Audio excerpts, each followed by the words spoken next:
ഉം. ചേട്ടാ നമ്മളൊരു ക്ലബിന്റെ ഒരു പിരിവുമായിട്ട് വന്നതാണ്. എന്താണ് നിങ്ങൾ പ്രതീക്ഷിക്കുന്നത്? മാമാ നമ്മളെ പ്രതീക്ഷ ഒരു 50 50 തരാനില്ല. തൽക്കാലം ഒരു 10,000 രൂപ എഴുത്.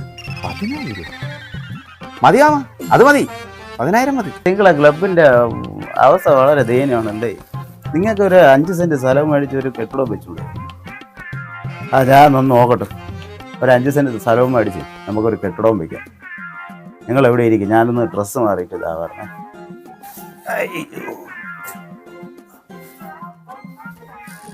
അല്ലെ ഈ വസ്തു വാങ്ങിക്കണതും കെട്ടിടം വെക്കണതും എല്ലാം നമ്മളെ കൺട്രോളിലായിരിക്കണം. ഈ കിളവനെ നമുക്ക് മാക്സിമം ഊറ്റി ചക്ക ചവണിയായിട്ട് കളയണം. ഇവിടെ നിനക്ക് ഒരു മാറ്റമില്ലല്ലേടാ. ഇദ്ദേഹത്തിന് നമ്മളെ കയ്യിലോട്ട് കിട്ടിയല്ലേ ഉള്ളൂ. നീ സമാധാനപ്പെട്. നമുക്ക് ചവണി മാത്രം ആക്കണ്ട, അതിൻ്റെ അപ്പുറത്ത് എന്തെങ്കിലും ആക്കാൻ പറ്റും ആക്കാം. കിളവഞ്ഞിട്ട് വരട്ട്, നീ സമാധാനപ്പെടേ. കിളവനെ കാണാനില്ലല്ലേ, കുറേ ആയല്ലോ. ഞാനും ഇതിനെ നോക്കണം. അകത്തോട്ട് കയറി നോക്കിയത്. വാ.